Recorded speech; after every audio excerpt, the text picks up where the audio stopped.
The GOAT of CSGO has announced his plans to return to professional play after the PGL Major Copenhagen 2024.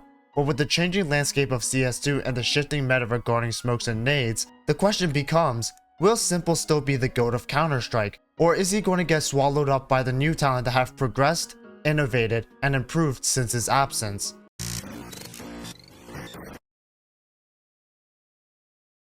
This video is sponsored by SkinsMonkey. SkinsMonkey is a 24/7 online trading service for CS2 that is extremely easy to use and completely transparent.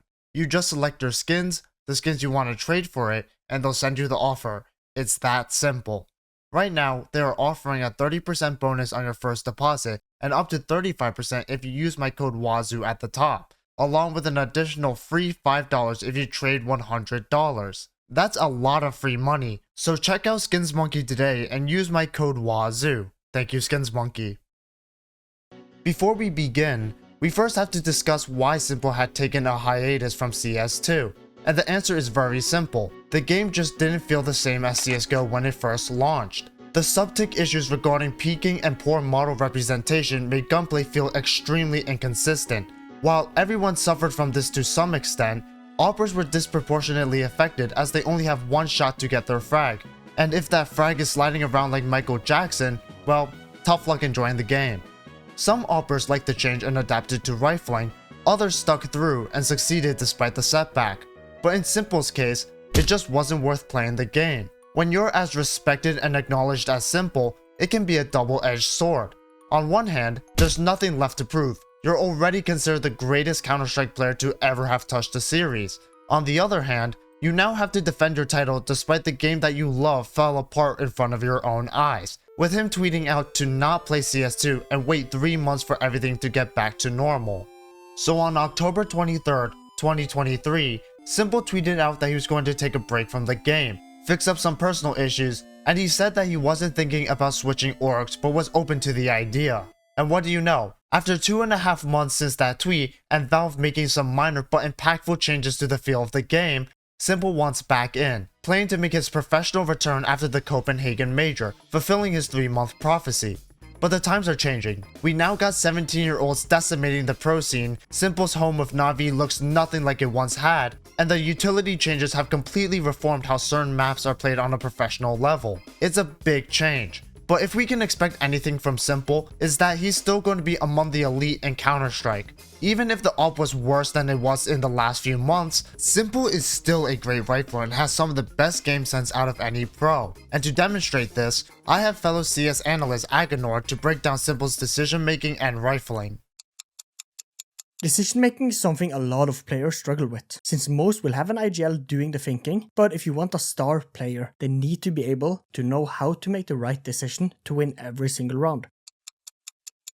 Here it's a 5v5, a very normal setup from both teams, with Navi having 2 players in banana and 1 in bottom middle, then 2 towards apps and second mid, while Vitality are going for 3 players on B and 2 on short, leaving long open, and this is crucial. There are a lot of nades being used from both teams in middle and banana. This is a big tell to how Vitality are set up for Navi. While all of this is happening, Vitality goes for a 2-man push into apps. And after this kill, if Vitality had a long player, his logical move would be to smoke off middle and fall off, especially after Young finds the trade in apps. But there are no such utility being thrown, and Simple understands this rather quick that Vitality have left long open. And just look at the map. Navi have full apps control, middle control, and Simple now on long. And Simple now on long will soon have A side control. But let's get into Simple's mind. He knows there are some players on B, not sure how many, so going behind could be risky. He then know that there was 1 more player in apps, and by now this player will be solo on A most likely. So right now Vitality have some option of what to do after losing the apps player. They can stay B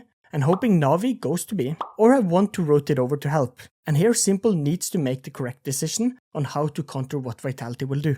Simple opts to kill the rotation, and that will put Vitality in a pickle, due to that this allows Navi to box the Vitality. And here most would hear the steps and swing out, get a kill and walk back. But remember, in Simple's mind, there are 1 player left on A and 3 on B. So here he can rather wait it out to try to even get more kills. And here after Young finds 1 more kill, Simple activates, Simple kills 1 player in spawn, and Navi freezes up and just waits for Simple to find 1 more kill, and then decides where they will go. And from 1 player making the correct decision, Navi wins Inferno just like that. I truly believe that this is a massive factor to what sets apart good oppers to great oppers, and that is their abilities to rifle. And let's now break down how Simple plays with the rifle. It's round 2 between G2 and Navi, and Simple is on long. And I know it's only round 2, so no way he could have had an AWP unless he knifed like 3 players, but the fundamentals still stands. Usually an AWP would be holding here and for the mid rush to just get his kills, but with the FAMAS, it's not as easy. So here Simple rather waits in this off angle and have a teammate to play in Cubby as support, an angle no oppers would play in with the AWP, but this sets up his teammate and himself and not only him. Here he is able to find the first player solo peeking, and here most oppers would fall back, but Simple is merging his playstyle with the AWP and rifle, and here rather wants to win map control. And here he peeks out since with a teammate here, he can set himself up to get even more kills and more map control. And Simple gets 4 kills with the rifle here. And you can clearly see it's a difference in how he plays the rifle versus the AWP. A good comparison to this is the legendary Coldzera Archhold. And you can see how different the players play with the AWP and the rifle in this type of scenario. In fact, we can maybe even consider that Simple will be better than before. Although Valve has recently reduced the impact of Peeker's advantage, there is no denying that Peeker's advantage is much more pronounced than it ever was in CSGO. Players like Donk who fall on the more aggressive spectrum of playstyle thrives under these conditions, being able to push confidently into the enemy lines and dominate everyone with their mechanics. While traditional slower, more methodical players such as Nico have generally seen a dip in performance in CS2. Simple has always been more of an aggressive player, and with his strong mechanics and the AWP coming back, I think we can see him become even stronger after some time. But what about the nade changes? The meta has greatly evolved with the lack of skyboxes allowing for more lineups, and the smoke busting property completely changing how teams play around smokes. The biggest change we can see from this is that the modern Mirage mid fight features way more counterplay, which not only generates more potential fights and frags, but also burns utility for the late game phase. Whereas before the name of the game was for the T's to cycle smokes and mollies into window, while the CTs try to take as many off angles as possible to get picks, the mid fight now sees the CTs trying to get the jump on the T's by nading out smokes, while the T's try to take off angles to counter the CTs aggressing. But for Simple, this is a big opportunity for innovation in his game. Simple's high game sense has always made him really keen on timings, which is a great asset when trying to counter the CTs going for a smoke clear.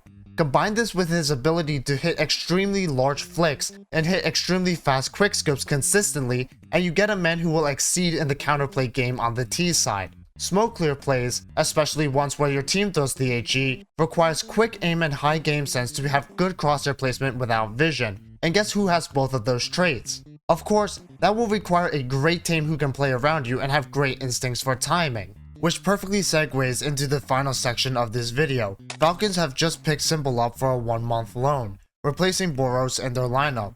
Now, this move makes a lot of sense when you consider the fact that Falcons, despite the hype they received to become a super team, failed to get any of the big pieces that they desperately wanted, so Simple acts as their one big ticket item alongside Magisk and Zonic. The first notable trait of this team is that sunpayus is also an AWPer, which means that either he or Simple will have to pick up rifling for the team. It's most likely Simple who's going to be rifling, as he has expressed some interest in being a rifler for a team, and sunpayus has been working within not only the Falcon system longer, but also in the ENS core as an AWPer for much longer than Simple. Although there is a case to be made that sunpayus will have an ungodly amount of pressure on him, since he is taking the role from the greatest AWPer in CSGO. Other than that hiccup, I'm actually really excited to see what this new Falcons roster could bring to the table. Snappi, Magisk, and Zonic certainly bring a level of structured play that's uncharacteristic to Simple's previous teams, especially Navi, who gave more power to the star players rather than set strategies and roles. And I can see Simple fitting into a third entry sort of position, with Maden and Snappi taking charge, while Magisk takes on a much bigger lurk role. On the CT side, Boros was playing more of an anchor role, which I think would be foolish for Simple to identically replace, especially since a lot of Simple's strengths on the CT side is his ability to read the game. Mind you, the data I've been showing you of the rest of the Falcons comes from their failed major RMR runs, so it is possible for the whole team to want to switch up, but I think it's more likely that we're just going to see slight changes to make Simple a rotator and Snappi more of an anchor. But that's just my thoughts. Let me know in the comments if you think Simple will rise to greater heights in CS2, or will his break prove to be too much of a setback? And that's all I have for you guys today. If you enjoyed the video, consider leaving a like and subscribe, and I'll see you guys very soon.